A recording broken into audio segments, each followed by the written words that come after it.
энэ том мэдээллүүдийг харахад сүүлийн 5-6 жилийн дотор 92 хохирогч, түүнээс 54 нь насанд хүрээгүй хүүхэд байна гэдэг бол амар том.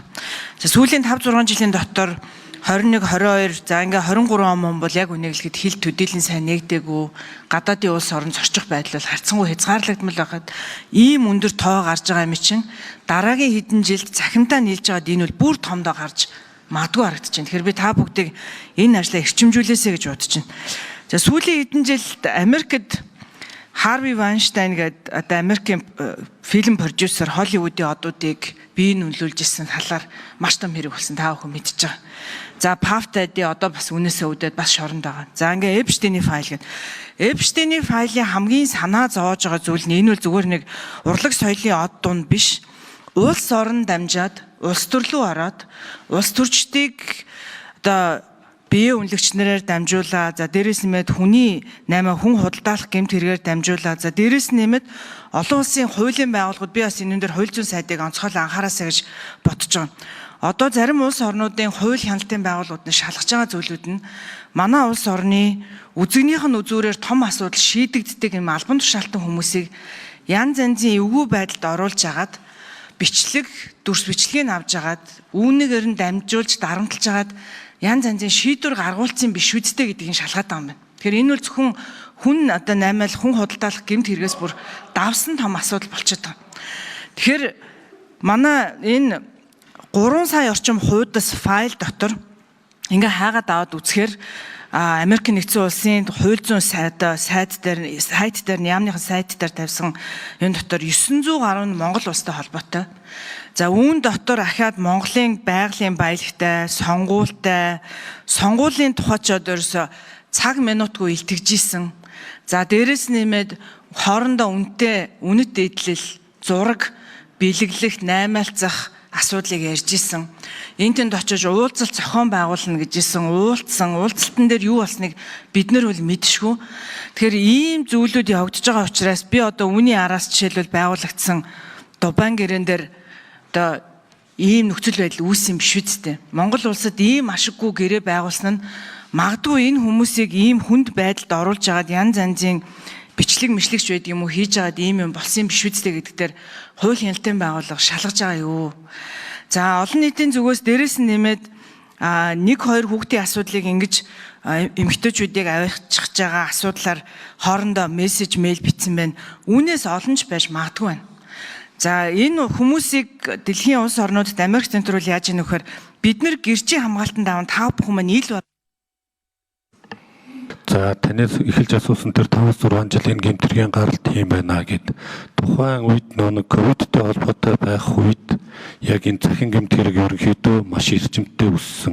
Гэмтэргийн статистик мэдээгээр харахаар дээрэм хулгай гэдэг юм уу бусад төрлийн гудамжтуудад үйлдэгдэг гэмтэрэг зөрчил нь буураад яг захин орчинд үйлдэгдэх гэмтэрэг мөрөөдөө тоглоом гэдэг юм уу энэ төрлийн задлах гэмтэрүүд нь өссөн. Ийм нөхцөл байдалтай байдаг. За таны сая асуугаад байгаа тэр Америк нэгдсэн улсын сүүлийн үеийн захин орчинд гарч байгаа энэ асуудлыг бол цагдаагийн байгууллагаас шалгаж судалж байгаа мэдээллүүд байгаа. Энэ дээр хийж байгаа ажлууд бас байгаа. Мэдээж энэ тухайн асуудлууд нь яг бодтой үнэн эсэх асуудал дээр тотломжийн юмнуудыг бүрдүүлэх ийм юмнууд нь мэдээж би бас түрүүн хэлсэн Америк нэгдсэн улстай эрх зүйн харилцааны тусалцааг болохоор бид шалгах ажилд маань бас тодорхой хэмжээний саад тодор байна. Гэхдээ бид нар энэ дээр ингээд зогсчихгүй яг бусад байдлаар бас албан бус харилцаагаар юмнуудаа мэдээлэл солилцуулаад хийж байгаа ажлууд бас байгаа гэдгийг хэлээд тэгээд мөн сайн зөрг гишүүнд бас нэг энэ танилцуулгыг хөргүүлье гэсэн тайлханд бас танд шаардлагатай мэдээллүүдийг бас давхар ирүүлье гэж хөргүүлье гэж бодож байна. За хууль зүйн дотоод иргэн сайд Амар сайхан сайд нэмээд хариулъя. За ер нь хүний 8 харт амих захин гэмтэрэгтэй холбоотой асуудлуудыг нэлээд өндөр зохион байгуулалтанд оруулж ажиллана. Тусгай ажлын эсгүүдийг байгуулна. Манад нэг буруу хандлага гэдэг юм ойлголт. Харт амихыг яриад байвал бид одоо хэрэглээг нэмээд нэгсээр угаад өрцөн сэргийлэх ажлууд орхигдсон. Тэр хэрээр энэ одоо харт амхны хэрэглээ хэрээс хэтэрсэн. Хар тахал улс гэж хэлж болно. Ялангуяа өсвөр насны хүүхдүүдийн дунд.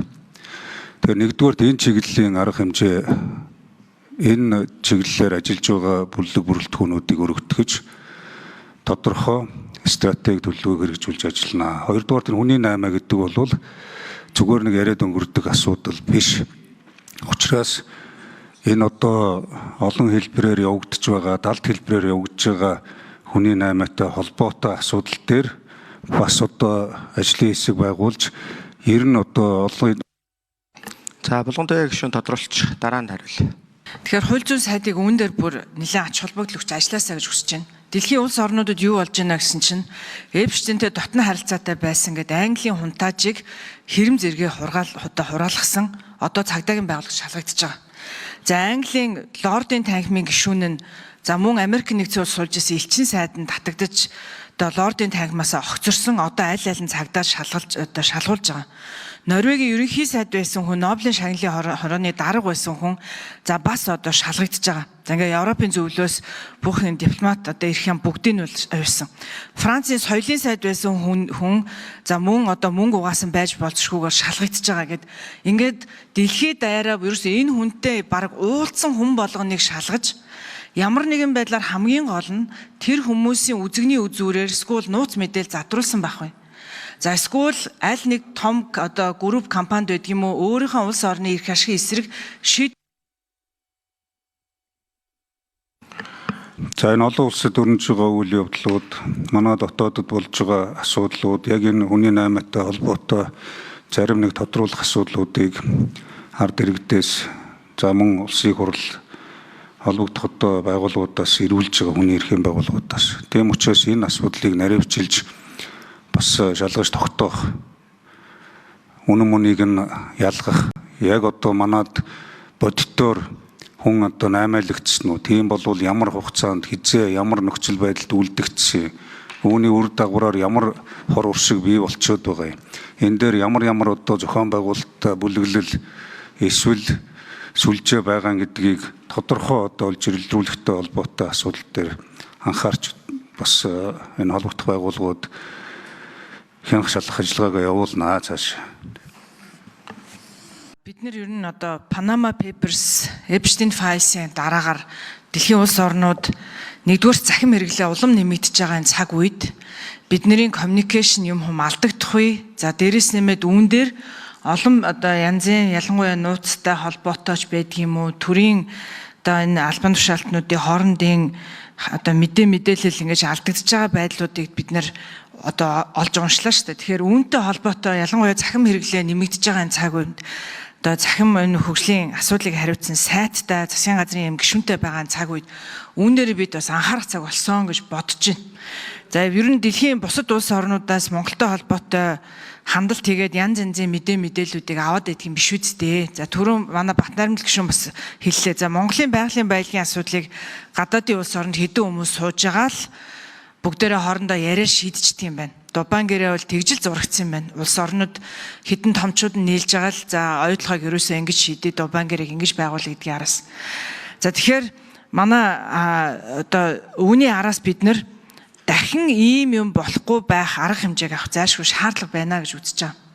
За дээрэс нэмээд төрийн нууцтай одоо ажиллаж байгаа албан агчдынхаа ялангуяа дэлхийн бусад улс орнууд очиод ийм уулзалт болж байгаа бол ийм юмнууд болж байгаа бол барьцаанд орчихгүй байдлаар яаж ажиллах вэ гэдэг дээр манай одоо тагнуулын байгууллага, цагдаагийн байгууллагууд маань ажиллахгүй бол энэ бол цаашдаа ерөн санаа зовсон асуудал болж хувирж байна. Хамгийн санаа зовмор. Эндээс дэлхийн улс орнууд бол тийм дүгнэлт хийгээд байна.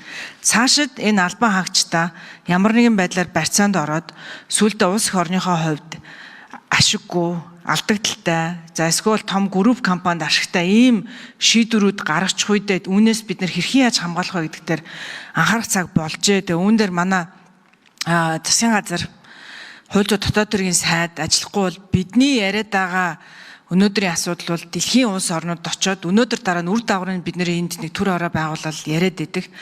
Тэгэд шийдвэрүүд нь төрүүлж гарцын дараагаар бол үүний араас олон улсын шүүхээр яваад шийдэгдэх юм байна шүү дээ.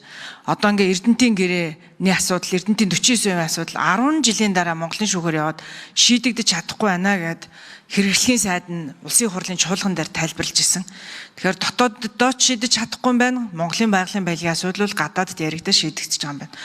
Тэгээ би үүнтэй холбоотойгоор хуралдаанд харуулагч Ер нь үүн дээр бол сонсгол зохион байгуулах нь зүйтэй. Түр хорой байгуулах ёстой юм уу? Эсвэл одоо нийтийн сонсгол явуулах ёстой юм уу? Ямар нэгэн байдлаар энэ асуудлыг ер нь хурлах нь зүйтэй гэж түрүүн бас Эрдэнэт гишүүн хэлж байна. Энэ зүгээр бид нар улс төрчид байгаа юм биш. Яагтвэл энүүн дээр илэрч байгаа нэрнүүд нь. За тухайн үеийн сонгуулийн асуудлыг ч гэсэн баа бэгүү бичсэн билээ. Явцын тухай, тэгээ зөвлөгөө авсан юм шиг байна.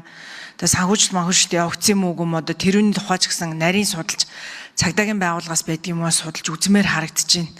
За нөгөө талдаа манай албан тушаалтнуудтай холбогдлолтой эвгүй бичлэг одоо дарамтлуулсан асуудлууд байдаг юм уу тэрүүнийг бол та бүхэн маань Америкаас олж авах бол хэцүү байгаа юм байна. Тэгэхээр үүн дээр нэг сонсгол явуулах нь зүйтэй байхаа хуралдаанд дараалагчаа тэгэж энэ асуудлыг эцэлэх нь зүйтэй. Чи Монголын том албан тушаалтнуудын нэр асуудал, Монголын байгалийн баялагын асуудал ийм удаа дараа дээрэс нэмээд хүн худалдаалах асуудал хүртэл удаа дараа дурддагдаад байхад Монголын төр засаг үнийг огт мэдээгүй юм шиг байж болохгүй. За ингээд гэрчийн хамгаалтанд байдлаар энэ ер нь энэ хүн худалдаалахтай холбоотой гэмт хэрэгт өртсөн хүмүүс за тэр тусмаа ялангуяа том албан тушаалтан хэрвээ үнийг хийсэн бол би одоо эмэгтэй гарч ирээд би энд өртсөн гэж хэлж бол чадахгүй байх гэж бодож байна. Тэгэхээр үнийг та бүхэн маань бүр онцгойлон анхаараарай. Энэ бол зүгээр